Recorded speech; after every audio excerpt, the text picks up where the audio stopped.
একটি অবৈধ সরকারের প্রধান ছিলেন তিনি। কবিতা লিখতেন মাঝে সাঝে, অনেকগুলো বই আছে তার লেখা। আরেকটি পরিচয়, বিচার বিভাগের সর্বোচ্চ আসনেও আসীন ছিলেন তিনি।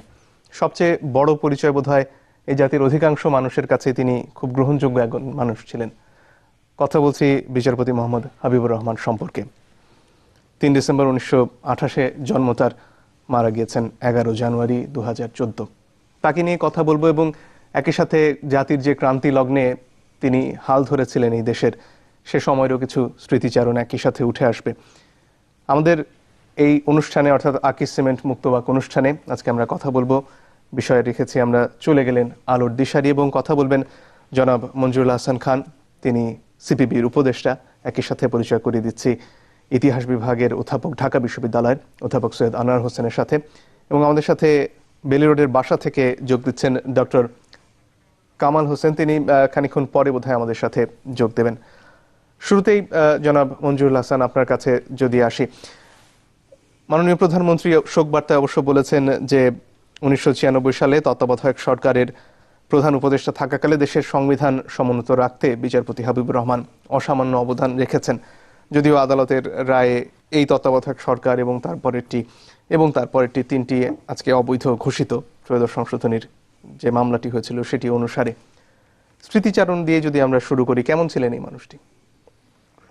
আমি প্রথমে বলতে চাই, বিচারপতি হাবিবুর রহমান সাহেব তিনি সারা দেশের মানুষের কাছে দলমত নির্বিশেষে সবার কাছে শ্রদ্ধার পাত্র ছিলেন। এবং তিনি একাধারে ছিলেন কবি, সাহিত্যিক, সাংবাদিক, লেখক, রাজনীতিবিদ, সব কিছুর মধ্যে তার বিচরণ ছিল। এবং বিশেষ করে জ্ঞানের জগতে আমি তো খুবই বিস্মিত হই যে তার এমন কোনো জায়গা নাই যেখানে তিনি বিচরণ করেননি।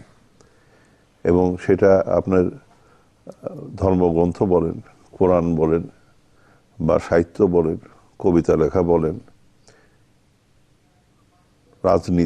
রাজনীতির বিভিন্ন তত্ত্ব, সমাজতন্ত্রের তত্ত্ব, অর্থনীতির তত্ত্ব, এগুলি সম্পর্কে তিনি খুবই ওয়াকিবহাল ছিলেন।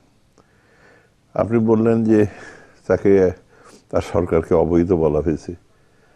আমি বলি যে বৈধতাটা যদি আমরা ধরে নিই জনগণের সম্মতি, জনগণের কনসেন্ট, তাহলে তার সরকারটা ছিল সবচেয়ে বৈধ সরকার আমাদের দেশে। এবং তিনি সেখানে যে ভূমিকা রেখেছেন সেই সময়, তাতে কিন্তু অনেকগুলি বিপদ সৃষ্টি হয়েছিল। একসময় সামরিক বাহিনীকে কেন্দ্র করে একটা সমস্যা হয়, সেটা সাহসের সাথে তিনি মোকাবেলা করেছিলেন। এটা তার একটা গুরুত্বপূর্ণ ভূমিকা ছিল।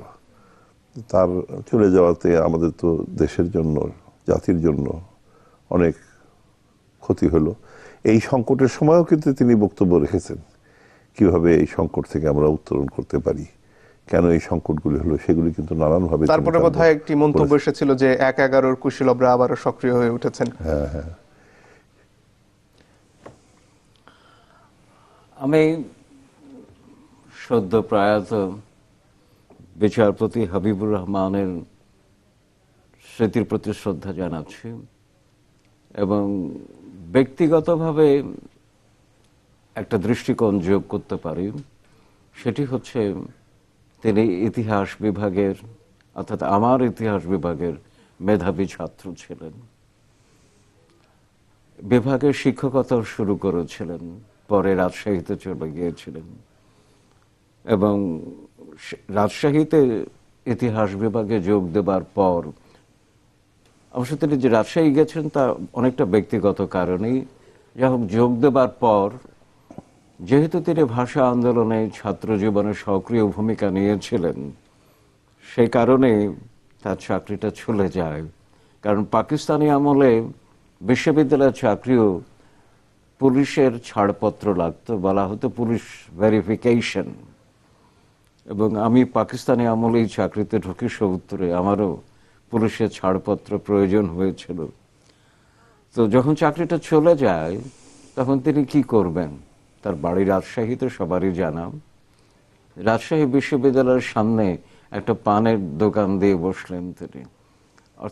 এই যে কাজটি তিনি করলেন, এর মধ্যে তার স্বাধীন চেতা মানসিকতা একটা পরিচয় পাই আমরা আর কি। মানুষটি শরীরের দৈর্ঘ্যের দিক থেকে অনেক বাঙালিকেই ছাড়িয়ে যেতেন, কর্ম এবং কৃতিতেও তার যে দৈর্ঘ্য তিনি রচনা করেছেন সেটিও অনেককে ছাড়িয়ে গেছেন। আর্নল্ড টয়েনবির একটা তত্ত্ব আছে। আর্নল্ড টয়েনবি জানা কথা যে স্টাডি অফ হিস্ট্রি নামে 12 খণ্ডের একটি বই লিখেছিলেন, যেখানে 21টি সভ্যতা, প্রাচীন সভ্যতা কিভাবে উত্থান হলো, কিভাবে পতন হলো, এগুলো নিয়ে অনুপুঙ্খ এবং আনুপূর্বিক আলোচনা এবং বিশ্লেষণ করেছিলেন। তো বিশ্লেষণ করতে গিয়ে তিনি দেখাতে চেয়েছেন যে প্রত্যেকটি সভ্যতা গড়ে অল্প সংখ্যক কিছু মানুষের ধ্যান, ধারণা, চিন্তা, ভাবনা, জ্ঞান, মনীষা, এদেরকে তিনি বলছেন ক্রিয়েটিভ মাইনরিটি। অর্থাৎ সভ্যতার ফল ভোগ করে সব মানুষেরই কোনো না কোনোভাবে অংশগ্রহণ আছে সভ্যতার উত্থানে, কিন্তু দিশারির ভূমিকা পালন করে মুষ্টিমেয় কজন মানুষ, যারা জ্ঞান, মনীষা এবং জ্ঞানদীপ্তিতে এগিয়ে থাকেন সবার চাইতে। আমাদের সমাজে বিচারপতি হাবিবুর রহমান অমনি একজন মানুষ ছিলেন। জি, আপনার কাছে আবারও আসবো। ডক্টর কামাল হোসেন, বিশিষ্ট আইনজীবী, সংবিধান প্রণেতা, তিনি আমাদের সাথে যোগ দিয়েছেন। কথা হচ্ছে আপনার খুব চেনা একজন মানুষের সাথে, এবং তাকে হয়তো আপনি বারেও যেমন দেখেছেন, বেঞ্চেও তেমন দেখেছেন, এবং এই মানুষটিকে বিচারক হিসেবে যেমন আমরা দেখেছি, জি, এই মানুষটিকে বিচারক হিসেবে আমরা দেখেছি, আবার একজন দক্ষ প্রশাসক হিসেবেও দেখেছি, যদিও অল্প সময়ের জন্য। কেমন দেখেছেন আপনি এই মানুষটিকে? না, আমি সেটাই কথা বলতে চাচ্ছিলাম যে আমি তো নাকি সে ছাত্র জীবন থেকে আমরা একসাথে 3 বছর অক্সফোর্ডে কাটিয়েছিলাম। তো ওখানে উনি খুব মেধাবী ছাত্র হিসাবে স্কলারশিপ নিয়ে গেছিলেন, খুব ভালো রেজাল্টও করেছিলেন, আর ইতিহাসের উনি ওখানে ছাত্র। ফিরে এসে রাজশাহীতে উনি শিক্ষকতা করেন। যখন আমি ফিরে এসে ঢাকা ইউনিভার্সিটি ল ফ্যাকাল্টিতে আইনের শিক্ষকতা করি, উনি ইতিহাসের শিক্ষকতা দিয়ে শুরু করলেন। তারপরে ঢাকায় এসে উনি প্র্যাকটিস শুরু করলেন, এবং প্র্যাকটিসে মানে অ্যাটর্নি অ্যাডভোকেট জেনারেল অফিসে উনি সেই গভর্নমেন্ট ব্রিফ গুলো নিয়ে শুরু করলেন। কিছুদিনের মধ্যে অবশ্য ওনার যে মেধা ছিল সেটার ভিত্তিতে উনি দেরিতে শুরু করেও কিন্তু স্বীকৃত হলেন একজন ভালো আইনজীবী হিসাবে, এবং বিচারপতি হিসাবে নিয়োগ হলেন। এবং বিচারপতি হিসাবে তো ওনাকে আমরা খুবই ভালো দেখেছি, কেন ওনার সেই সবসময় এই গবেষণা করার যে একটা ক্ষমতা ছিল, সেটা আইনের ব্যাপারেও সেই জাজমেন্ট গুলো যেগুলো লিখেছেন তার মধ্যে অনেক ভালো ভালো জাজমেন্ট আছে। বিশেষ করে এই যে 8ম সংশোধনী উপরে যে জাজমেন্টটা হলো, যে একটা সংশোধনী করে তখনকার হাইকোর্টকে বিভিন্ন ভাগে ভাগ করে করে 6টা হাইকোর্ট মানে সারা দেশে ছড়িয়ে দেওয়া হয়েছিল। তো সেইটার ব্যাপারে যে যে যে একটা সংকট সৃষ্টি হয়েছিল বিচার ব্যবস্থায়, সেই রিট পিটিশন করে অ্যাপেলেট ডিভিশন যখন যাওয়া হলো, তো 4 জন মিলে, জাস্টিস শাহাবুদ্দিন, উনি, বদরুল হক চৌধুরী তখন চিফ জাস্টিস, ওরা একটা বেশ 12-14 দিন শুনানির পরে যখন তারা রায় দিলেন যে না, এই সংশোধনী সংবিধান সম্মত না এবং এটাকে বাতিল ঘোষণা করা হলো, তখন কিন্তু সেদিন কোর্টে শত শত মানুষ এসেছিলেন, বিভিন্ন মহলের শিক্ষাবিদ, ব্যবসায়ী, এরা সব কিন্তু এই রায় ঘোষণা করার সাথে সাথে কড়াতালি হলো। তো চিফ জাস্টিস এখন বলছেন আপনারা ভুলে যান না, আপনারা কোর্টে আছেন। তো এটা মানুষের মধ্যে কিভাবে এটা এই রায়টা, সে শুধু আইনজীবীরা, জজরা না, কিন্তু সারা সমাজে এটাকে সবাই প্রশংসা করেছে, কেন এর হওয়াতেই আজকে আমরা যে হাইকোর্ট পেয়েছি সেটা আছে। না তো প্রত্যেক হাইকোর্টে 3টা করে জজ, 6টা ডিভিশনে ছড়িয়ে দেওয়া হয়েছিল। তখন এখন যেটা আছে প্রায় 100 জজ নিয়ে হাইকোর্ট আছে। তো সেই জিনিসটা আমরা পেয়েছি, সেইটার সেই রায়ের একটা স্মরণীয় অবদান রেখে গেছেন। সেটা ছাড়া উনি এই রিটায়ারমেন্টের পরে কিন্তু আমি ওনার মানে যে ভূমিকাটা সবচেয়ে বেশি আমি মনে করি মানুষের কাছে প্রশংসিত হয়েছে, কেন উনি সব ব্যাপারে উচিত কথা বলতেন এবং বিশেষ করে যেসব সমাজের সমস্যাগুলো সেইগুলোকে মানুষের সামনে তুলে ধরেছেন এবং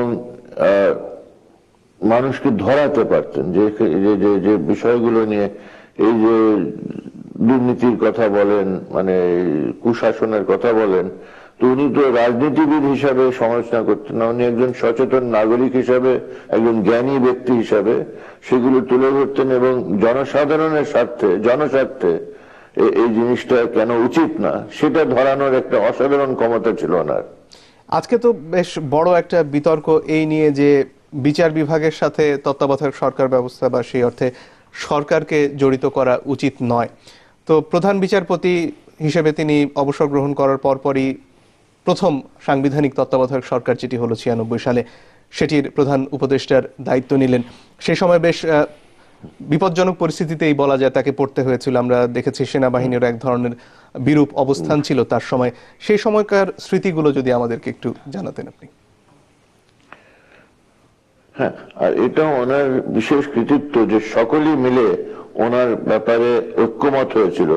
এইটা সফলভাবে সে দায়িত্ব পালন করার একটা গুরুত্বপূর্ণ দিক হলো যে সকলের কাছে গ্রহণযোগ্যতা। তো আমার তো মনে হয় সেই সময় আমি এর ব্যাপারে একটা সক্রিয় ভূমিকা রেখেছি যে যে নির্বাচন হয়েছিল সেটা কারোর কাছে গ্রহণযোগ্য না। ফেব্রুয়ারি 96 সনে সবাই সেই নির্বাচনের ফলাফলকে বর্জন করে বলল যেন আরেকটি নির্বাচন হতে হবে। তখন প্রশ্ন হলো যে কে করবে এই নির্বাচন, গ্রহণযোগ্য নির্বাচন কিভাবে হবে? তখনই আমাদের সকলের মধ্যে থেকে কথা উঠলো যে একজন গ্রহণযোগ্য ব্যক্তির নেতৃত্বে একটা নিরপেক্ষ সরকার, নির্দলীয় সরকার এখানে এটা করতে পারবে। তো নিরপেক্ষ, নির্দলীয়, সকলের কাছে গ্রহণযোগ্য কে হবে? তো আমার মনে আছে সে যেহেতু আমরা চিফ জাস্টিস শাহাবুদ্দিনকে একবারের জন্য 91 সনে এইভাবে সকলের মতামত নিয়ে উনি গ্রহণ করেছিলেন এবং উনি গ্রহণযোগ্য হিসাবে একজনকে পাওয়া গেছিল। তো তখনও বলা হলো যে আচ্ছা, তখন তো উনি সিটিং চিফ জাস্টিস ছিলেন, এবার আমরা একজন রিটায়ার্ড চিফ জাস্টিস, এই মাত্র উনি রিটায়ার করেছেন, উনি কি গ্রহণযোগ্য হবেন? তো সবাই ওনাকে গ্রহণ করেছিল এবং গ্রহণযোগ্য করে যে আস্থা ওনার প্রতি ছিল, উনি সেটাকে পুরাপুরি ভাবে কিন্তু মানুষ যেটা আশা করেছিল সেটা দিতে পেরেছিলেন। কারণ অনেক কঠিন পরিস্থিতিগুলো তখন সৃষ্টি হয়েছিল, কেন সেইগুলোকে উনি একটু শক্তভাবে সেগুলো ডিল করেছেন এবং সে দক্ষতার পরিচয় দিয়েছেন। এবং যেহেতু উনি মানে রাজনীতি করা লোক না, কিন্তু অবশ্য ছাত্র জীবনে উনি খুবই মানে তখনকার প্রগতিশীল ধারায় রাজনীতিতে মানে অন্তত জড়িত ছিলেন, কিন্তু পরে তো আইনজীবী হিসাবে, রাষ্ট্র বিচারপতি হিসাবে রাজনীতিতে জড়িত ছিলেন না। কিন্তু এইবার একটা কঠিন মানে দায়িত্ব নিয়ে সফলভাবে সেটা পালন করাতে, বরঞ্চ সেই কারণেই পরে এই মানুষ চিফ জাস্টিসের দিকে, সাবেক চিফ জাস্টিসদের দিকে দৃষ্টি আকর্ষণ হলো। কিন্তু এটা দেখা গেল যে শুধু বিচারপতি হয়ে যে মানুষ এটা পারে সেটা না। শাহাবুদ্দিন সাহেব পেরেছিলেন, হাবিবুর রহমান সাহেব পেরেছিলেন, কিন্তু পরে এটা নিয়ে বিতর্ক হয়েছে আর কি। এমনকি যখন এটা নিয়ে প্রস্তাব হচ্ছিল যে না এই ধরনের সরকার জজ সাহেবদেরকে টানা উচিত হবে না, তখন তো প্রস্তাব এসেছিল যে না, একজন বিচারপতি না হলেও একজন গ্রহণযোগ্য ব্যক্তিকে মানে সামনে এনে নিয়োগ দেওয়া যেতে পারে। তো সেই বিষয়টা আমাদের সামনে থাকবে আর কি। যখনই নির্দলীয় নিরপেক্ষ সরকারের প্রয়োজন হয় তখন সবাই স্মরণ করে বলবে যে হ্যাঁ, হাবিবুর রহমান সাহেবের মতো একটা হলে তো এটা সকলের কাছে গ্রহণযোগ্য হতেন এবং দায়িত্ব পালন করতে পারতেন আর কি। জি, ডক্টর কামাল হোসেন, অসংখ্য ধন্যবাদ এত রাত্রে কষ্ট করে আমাদের সাথে যোগ দেওয়ার জন্য এই অনুষ্ঠানে এবং স্মৃতিচারণগুলো করবার জন্য এই বিশিষ্ট ব্যক্তিটির সম্পর্কে। আমরা তার সম্পর্কে আলোচনায় আবারও ফিরবো, কিন্তু একটা বিরতির সময় হয়ে গেছে আসলে আমাদের। দর্শক, একটা ছোট্ট বিরতি নিয়ে ফিরে আসছে একটু পরেই। আমরা কথা বলছি চলে গেলেন আলোর দিশারি বিশেষত বিচারপতি মোহাম্মদ হাবিবুর রহমানের প্রয়াণ সম্পর্কে। একই সাথে প্রাসঙ্গিক অন্যান্য বিষয়ও আসছে, আমাদের সঙ্গেই থাকবেন।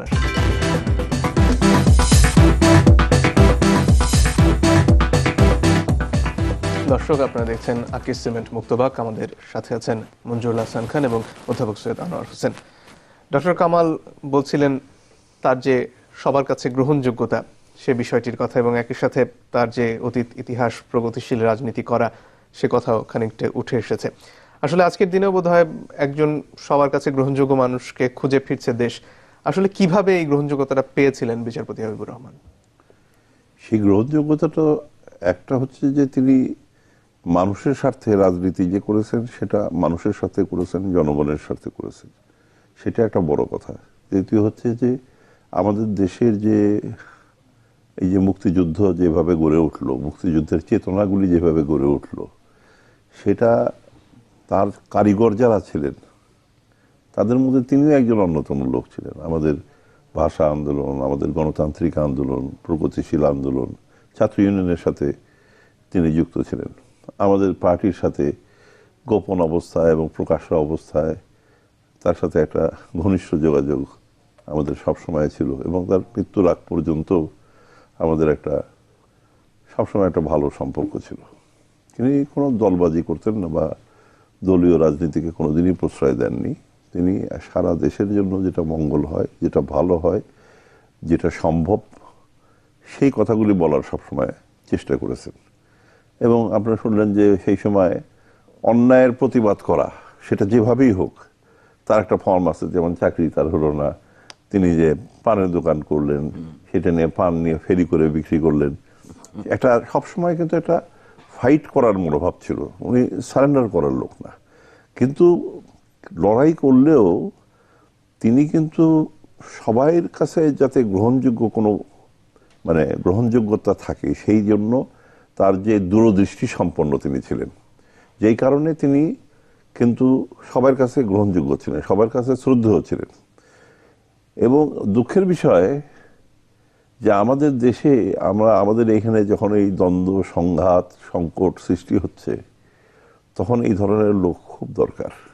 এই ধরনের লোক কিন্তু আমরা বিভিন্ন সময় আমরা পেয়েছি। বিচারপতি শাহাবুদ্দিনের কথা ডক্টর কামাল হোসেন সাহেব বললেন, তার কথা আমরা জানি, তিনি এসেছেন এবং সেটা কিন্তু সেই সময় একটা সংকটের মধ্যে, বিরাট দ্বন্দ্বের মধ্যে কিন্তু সবার কাছে গ্রহণযোগ্য হয়ে গেলেন তিনি, এবং তিনি রাষ্ট্রপতি হলেন। এবং সেই সময় আসলে এই তত্ত্বাবধায়ক সরকারটা পরবর্তীকালে কনসেপ্টগুলি আস্তে আস্তে ডেভেলপ করলো।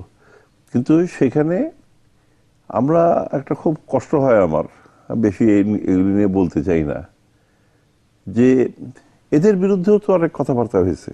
আমরা আমাদের সহ্য শক্তি এত কম, আমাদের গণতান্ত্রিক সংস্কৃতির এত দুর্বলতা, যে কারোর সাথে কোনো মতের ভিন্নতা হলে সঙ্গে সঙ্গে তার সম্পর্কে নানান রকম মন্তব্য করতে চেষ্টা করি। যেমন উনি এক সময় বলেছিলেন যে দেশটা এখন বাজিকরদের হাতে। এই নিয়ে এমন সব কথাবার্তা বলা শুরু হলো, সেটা আমাকে খুব কষ্ট দিয়েছে। এবং পত্রিকার কিছু লোকজন, টেলিভিশনের কিছু লোকজন আমার কাছে এসছে, আমার কাছ থেকে তার বিরুদ্ধে কথাবার্তা বলার জন্য। উনি কিন্তু এগুলি সব ফলো করেছেন, এবং উনি একটা পরে লিখেছেনও যে কে কি বলেছে তার সম্পর্কে ওই ঘটনার পর, এবং আমার কথাও উনি লিখেছেন। এইটা তার একটা বিশাল ব্যাপার ছিল। তিনি কোনোদিন গড্ডালিকা প্রবাহে থাকতেন না। তিনি অনেক সময় উজান পেয়েছেন তার জীবনে, অনেক কষ্ট করতে হয়েছে। এবং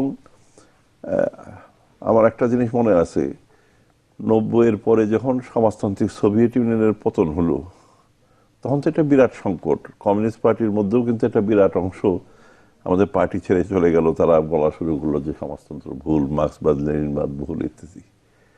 তখন সেটার বিরুদ্ধে আমরা কিছু নেতৃবৃন্দ এবং সাধারণ কমরেডরা সবাই আমরা দাঁড়িয়েছিলাম সমাজতন্ত্রের পক্ষে, যে যতদিন শোষণ থাকবে ততদিন সমাজতন্ত্রের সংগ্রাম চলবে।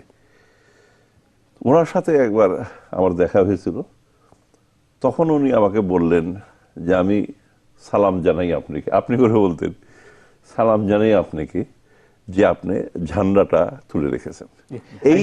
এই বলিষ্ঠতা ছিল। এবং সেই সময় তার মতো একজন লোক যখন এই কথা বললেন, বা সর্দার ফজলুল করিম ছিলেন, তিনি বললেন, তখন তো আমরা অনেক সাহস পেয়েছি। কিন্তু একজন দর্শক বোধহয় আছেন আমাদের সাথে টেলিফোনে। দর্শক, আপনার পরিচয় দিয়ে প্রশ্নটি করুন। আসসালামু আলাইকুম। ওয়ালাইকুম আসসালাম।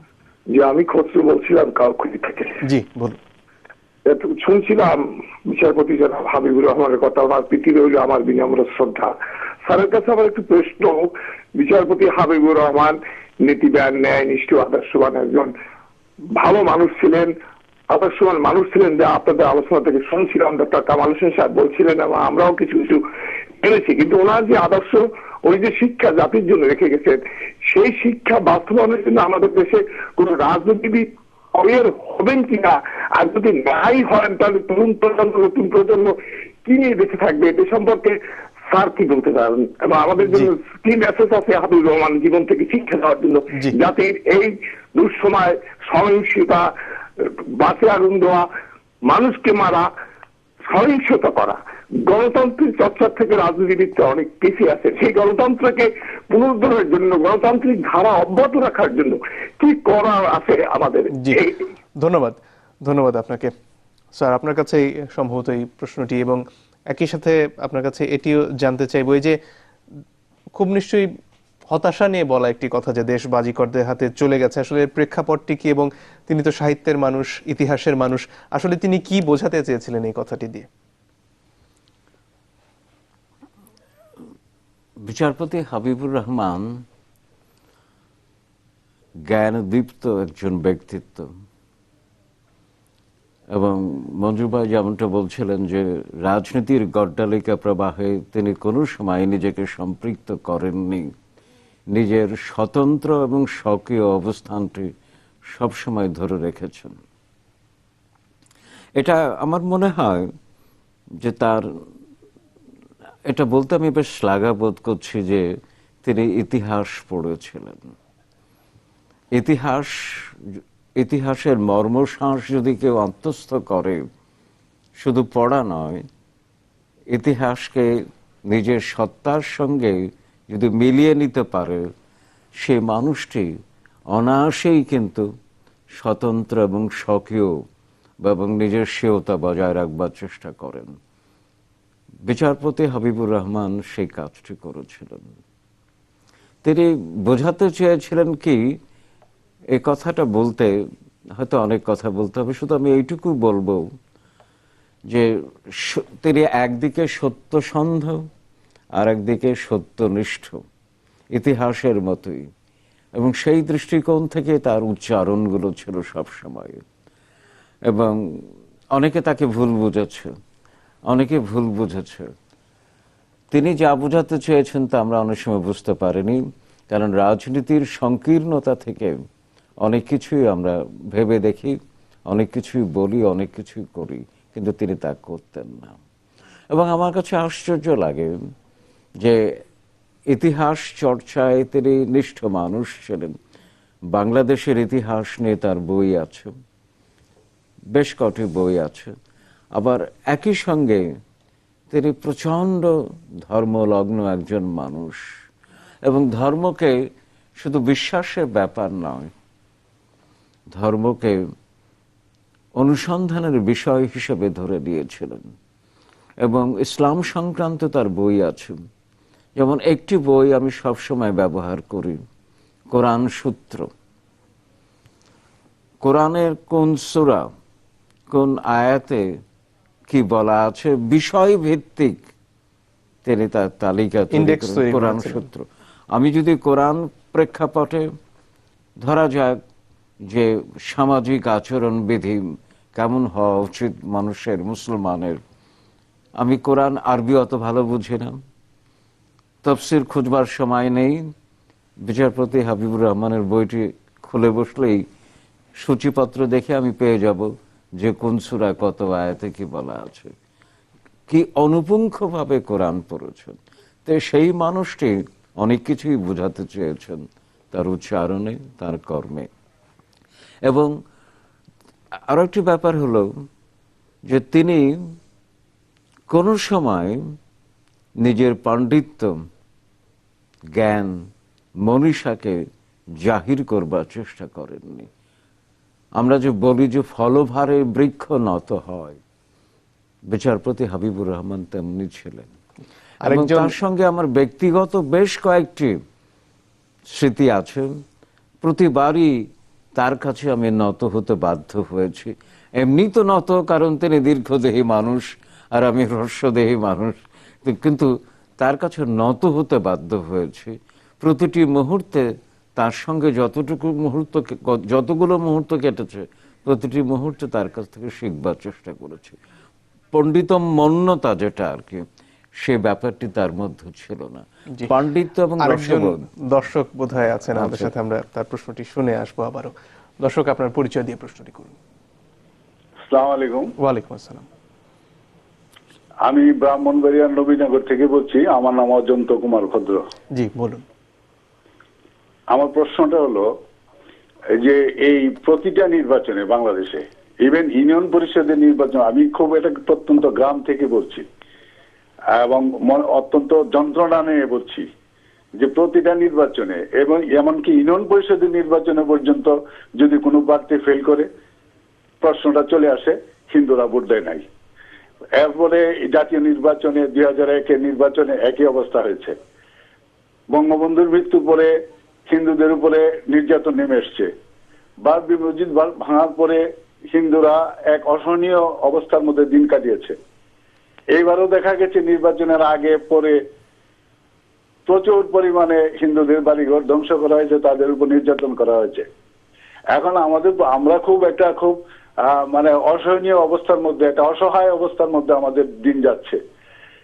এখন এই অবস্থা থেকে উত্তরণের পথ কি? আমরা কি করব? আমরা যদি ভোট বর্জন করি তাহলে কি আমরা বাঁচতে পারবো, নাকি কি করলে আমরা বাঁচতে পারবো? আমাদের এই বাঁচার কারণ আমাদের অত্যাচারের পরে প্রশাসন যায়।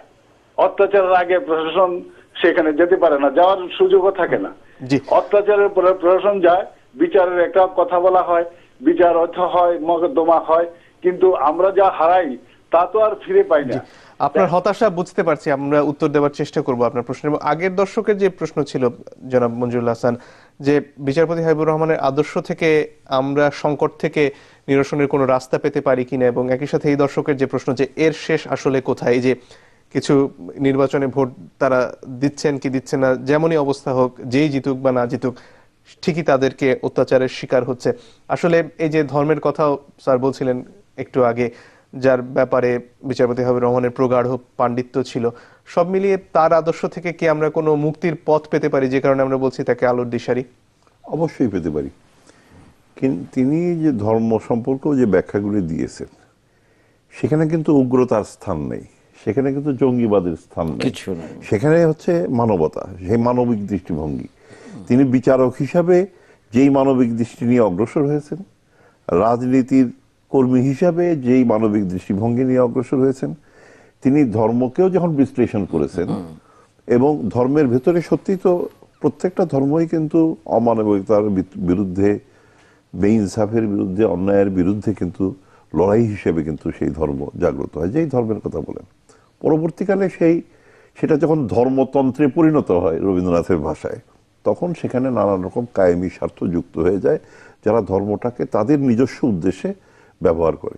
সেগুলির বিরুদ্ধে তার কিন্তু একটা ফাইট ছিল। এবং তিনি তো, যেটা খুবই গুরুত্বপূর্ণ কথা বলেছেন, তিনি অত্যন্ত বিনয়ী ছিলেন, সৎ ছিলেন, কিন্তু দৃঢ় ছিলেন, এবং তিনি কথা বলতেন কম। দেখেন, এই যে আমাদের এখানে যে তিনি যখন তত্ত্বাবধায়ক সরকারে ছিলেন, তখন তো একটা ক্রাইসিস হলো, ভয়ঙ্কর ক্রাইসিস। এই ধরনের ক্রাইসিসে কিন্তু বিভিন্ন ঘটনা অতীতে ঘটেছে, আমরা জানি, হত্যাকাণ্ড হয়েছে, মানুষ মারা গেছে। সেই ক্রাইসিসটা তিনি কয়টা কথা বলেছেন, সংক্ষিপ্ত একটা বক্তৃতা দিয়েছেন, কিন্তু কতগুলি স্টেপস নিয়েছেন, পদক্ষেপ নিয়েছেন, যে পদক্ষেপের মধ্যে দিয়ে আমরা কিন্তু সংকট কাটিয়ে উঠতে পেরেছি। সেই জায়গাটা নিশ্চয়ই আমাদের সবারই শিক্ষণীয় বিষয়। তার পথটা যদি আমি ধরি, তিনি যেটা বলেছেন, যেমন উনি যেটা বলেছিলেন যে দেশ আজকে বাজি করে হাতে, মানে চাঁদাবাজি, টেন্ডারবাজি, দলবাজি ইত্যাদির কথা বলেছেন। এটা তো কোনো দলের উদ্দেশ্যে বলেছেন এটা মনে করার কোনো কারণ নেই, কারণ এইটা এখন সমাজে, আমাদের রাজনীতিতে এটা একটা গুরুত্বপূর্ণ জায়গায় চলে এসছে। বঙ্গবন্ধু তো নিজেই বলেছিলেন যে যেদিকে তাকায় আমার লোক, সে যেদিকে তাকায় চাটার দল। তার মানে তিনি আওয়ামী লীগের বিরোধী হয়ে গেছিলেন তা না। এটা তো একটা দলের, একটা সংগঠনের মধ্যে যদি কোনো অসুস্থতা থাকে, সমস্যা থাকে, সেটা যদি কেউ পিন পয়েন্ট করে, তাহলে সেই দলের মঙ্গলে, সে তার জন্য, তার ভালোর জন্যই তো, আরো একটা সেটাই তিনি করার চেষ্টা বিরতি করেছিলেন। নিয়ে ফিরে আসবো দর্শক, ছোট্ট আরেকটা বিরতি নিচ্ছি, ফিরে আসছি একটু পরেই, আমাদের সঙ্গে থাকবে। দর্শক, আপনারা দেখছেন আকিজ সিমেন্ট মুক্তবাক। আমরা কথা বলছি প্রয়াত বিচারপতি মোহাম্মদ হাবিবুর রহমানকে নিয়ে। সাথে আছেন মঞ্জুল হাসান খান এবং অধ্যাপক সৈয়দ আনোয়ার হোসেন। এই যে বর্তমান এখন যে রাজনৈতিক অবস্থাটি চলছে, এ নিয়েও কিছু মন্তব্য করেছিলেন এবং নিশ্চয়ই তার চিন্তা ভাবনা ছিল এখনকার যে সংকটটা থেকে বের হতে আসলে কি ভাবছিলেন বা কি বলছিলেন, যদি আমাদেরকে একটু বলতেন। না, সেটা তো আমার বলাটা ঠিক হবে না। তিনি, আমরা দেখেছি বিভিন্ন এর মধ্যে তো কথা বলেছিলেন। টেলিভিশনে আমরা কোটেশন দেখেছি, পত্র পত্রিকায় উঠেছে। উনি যেটুকু বলেছিলেন সেটুকু বলেছেন, তার পক্ষে তো আর বেশি বলাটা বাঞ্ছনীয় নয়। কিন্তু সমস্যাটা হচ্ছে যে সে কথা শোনে কে? কারণ আমাদের এখানে তো এখন রাজনীতি হচ্ছে নীতি বিবর্জিত হয়ে গেছে। রাজটা আছে, নীতিটা নেই। রাজত্ব চাই, রাজত্ব আমাকে চেতেই হবে। তোরা যে যা বলিস ভাই, আমার সোনার হরিণ চাই, আমার ক্ষমতায় যেতে হবে। সেখানে নীতি আদর্শের প্রশ্ন, আপনার ডেমোক্রেটিক প্রিন্সিপালসের প্রশ্ন, এইগুলি তো খুব বড় হয়ে দেখা দিচ্ছে। সেটা তো মানতে হবে। এবং আপনাকে গণতন্ত্র যদি হয়, আপনাকে মনে রাখতে হবে সেই গণতন্ত্রে জয়ও আছে, বিজয়ও আছে। খেলার সময়, অলিম্পিকের সময়, স্পোর্টসের সময় তারা একটা ওত নেয়। সেখানে আপনি যেমন বিজয়টার জন্য আপনি আনন্দিত হবেন, কিন্তু ডিফিটটাও আপনি অ্যাকসেপ্ট করতে হবে উইথ গ্রেস। আমরা তো কেউ করতে রাজি না। যে জন্য প্রত্যেকটা নির্বাচনের পরে কিন্তু কেউ বলেছে সূক্ষ্ম কারচুপি হয়েছে, কেউ বলেছে কারচুপি হবে, আমরা কোনোদিন অ্যাকসেপ্ট করতে রাজি না। সেটা তো অ্যাকসেপ্ট করতে হবে। কিছু কিছু জয় আছে, সেটা হচ্ছে পরাজয়ের চেয়েতে গ্লানিকর। আর কিছু কিছু পরাজয় আছে, সেটা মানে বিজয়ের চাইতেও গৌরবজনক। আপনাকে বুঝতে হবে। আপনি নীতির প্রতি ন্যায়নিষ্ঠ থেকে আপনি লড়াই করবেন, তাতে আপনি পরাজিত হতে পারেন, কিন্তু আপনাকে পরবর্তীকালে সংগ্রাম করতে হবে।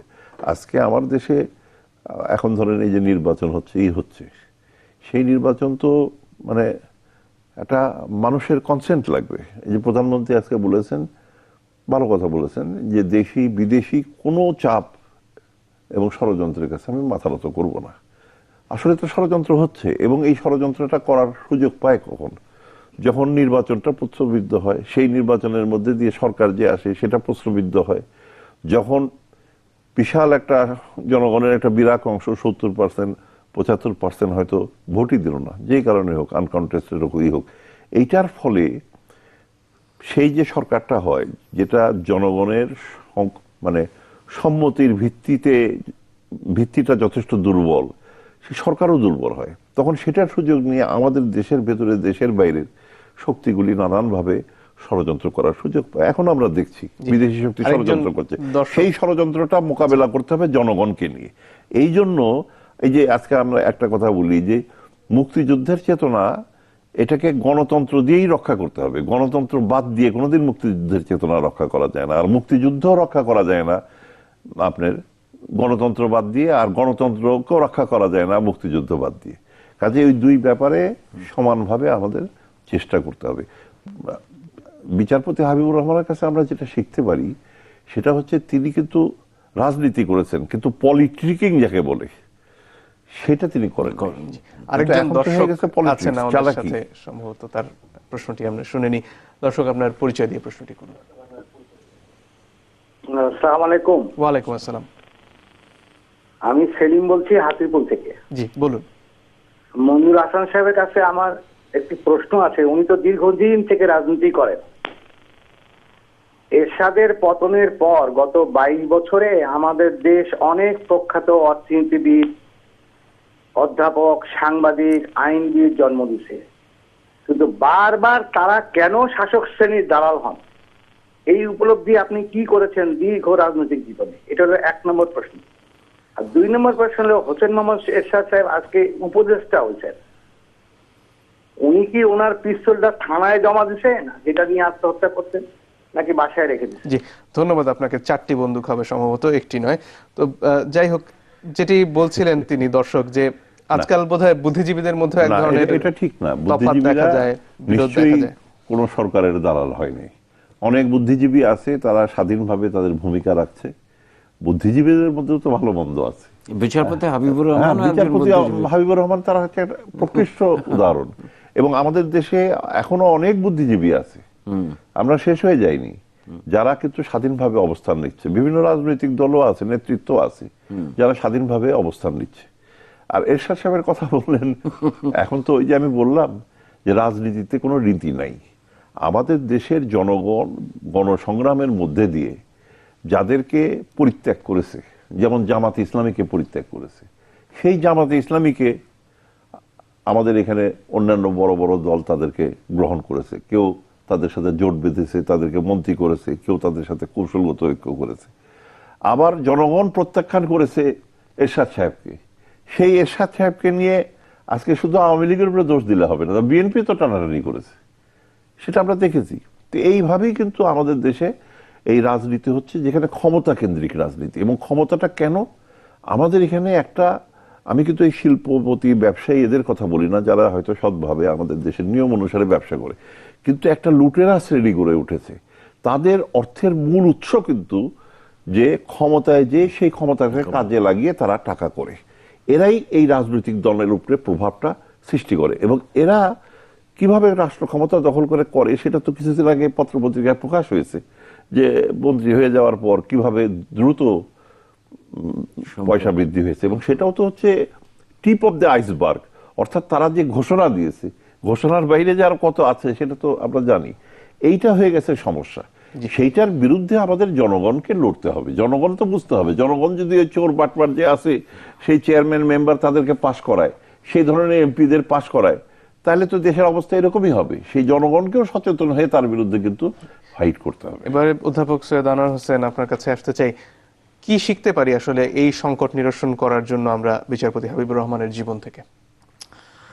আমি আপনার প্রশ্নের উত্তরে যাবার আগে মঞ্জুর ভাইয়ের একটি কথার সঙ্গে একটু ছোট্ট সংযোজন করে নেই। এই যে বিএনপি এরশাদ সাহেবকে তোষণ করেছে, আওয়ামী লীগও করেছে, সবাই, আমাদের নিশ্চয়ই মনে আছে যে 3 জোটের রূপরেখায় স্পষ্ট করে বলা ছিল, অঙ্গীকার করেছিল বিএনপি আওয়ামী লীগ 2 দলই, যে তারা ভবিষ্যতে মৌলবাদ এবং স্বৈরাচারকে কখনোই স্থান দেবে না। অর্থাৎ 2 দলই কিন্তু তাদের অঙ্গীকার লঙ্ঘন করেছে। আমি আজকে তাই বলতে বাধ্য। এটা একটা। বিচারপতি হাবিবুর রহমানের কাছে শেখার তো অনেক কিছুই আছে। তিনি, আমার মনে হয় তিনি সারাটি জীবনে যা করেছেন তা নিজেই একটা বিশাল গ্রন্থ। সেই গ্রন্থ থেকে যদি পাঠ করতে পারি এবং পাঠজনিত শিক্ষা গ্রহণ করতে পারি তো অনেক কিছু শিখতে পারি। শেখ সাদির একটা কথা আছে যে জ্ঞানী ব্যক্তির চিত্ত থাকে শান্ত জলের মতো স্থির। বিচারপতি হাবিবুর রহমানকে দেখলে, যুবদশায় তাকে যারা দেখেছেন, কাছে গেছেন এবং যারা তার লেখা পড়েছেন, রবীন্দ্র চর্চাও বাদ যায়নি তার হাত থেকে, আর সবই করেছেন। সব কিছু করার ফলে যে জ্ঞানটি তার মধ্যে ছিল, যার ফলে তিনি যে কোনো সংকট, যে কোনো সমস্যার একটা নিজস্ব অবস্থান থেকে দেখতে পেতেন। এই একটা দিক আছে যে আমাদের দেশে যত সমস্যার সংকট আছে, দলীয় দৃষ্টিকোণ থেকে বিচার বিবেচনা করলে কিন্তু আমরা সঠিক সমাধান পাব না। এটা একটা মনে রাখতে হবে। আমরা যাদেরকে বলি দলকানা, দলকানারা কিন্তু দেশের সবচাইতে বেশি সর্বনাশ করে, একই সঙ্গে সর্বনাশ করে দলেরও আর কি। দলের সর্বনাশ করার মধ্যে দিয়ে দেশের সর্বনাশ করে। বিচারপতি হাবিবুর রহমানের কাছ থেকে আর একটা শিখবার জিনিস হচ্ছে, আমি ব্যক্তিগতভাবে মনে করি, আমি শুরুতেই বলেছিলাম যে তিনি সারাটি জীবন ধর্মলগ্ন মানুষ ছিলেন, কিন্তু ধর্মান্ধতা, সাম্প্রদায়িকতা, কুপমণ্ডুকতা, সংকীর্ণতা তাকে স্পর্শ করতে পারেনি কোনোদিনই। কারণ তার চাইতে জ্ঞানদীপ্ত, আলোকিত, বিশাল মনের মানুষ কজন আছে আমি জানি না। আছে এখনো বাংলাদেশে কিছু মানুষ আছেন, কিন্তু সবাইকে ছাড়িয়ে তিনি দেহের দৈর্ঘ্যে যেমন সবাইকে ছাড়িয়ে যেতেন, জ্ঞান পাণ্ডিত্য মেধা মনন মনুষ্য তেমনি ছাড়িয়ে যেতেন। আরেকটি শিক্ষণীয় বিষয় হচ্ছে তার বিনয়। তিনি তো বিশাল মাপের মানুষ কর্মে কৃতিতে, কিন্তু বিনয়ে তিনি সবাইকে ছাড়িয়ে যেতেন। তো এই বিনয় কজনের মধ্যে আছে? ফলবারে বৃক্ষনত হয়। তবে দেশের এই সংকটকালে বিচারপতি হাবিবুর রহমানের উচ্চারণগুলো থেকে আমাদের দিক নির্দেশক অনেক কিছু শিখবার আছে বলে আমার মনে হয়। ধন্যবাদ আপনাদের দুজনকেই। দর্শক, আমাদের অনুষ্ঠানের একেবারে শেষ প্রান্তে আমরা, আপনারা শুনছিলেন আলোচকরা যা বলছিলেন, বিচারপতি হাবিবুর রহমানের জীবনে নানা দিক এসেছে, তার জ্ঞান পিপাসা যেমন এসেছে, তার মধ্যে বিনয়ের কথা যেমন এসেছে, একইভাবে তার মধ্যে যে সবাইকে জয় করে নেয়ার যে চরম একটি শক্তি ছিল, যে লড়াই করে যাবার যে শক্তি ছিল, সে কথাও এসেছে। মনে হয় এই সবগুলো বিষয় থেকেই আমাদের প্রত্যেকের অনেক কিছু শেখার আছে, এবং এই শিক্ষাগুলো নিতে পারলে বোধহয় আমরা সামনে এগিয়ে যেতে পারবো, এবং যে সংকটের মধ্য দিয়ে আমরা যাচ্ছি সেটি থেকেও মুক্তি মিলবে। আজকে এখানে বিদায় নিচ্ছি। আগামীকাল আপনাদের একই সময়ের সঙ্গে পাবো এই আশা নিয়ে। ধন্যবাদ।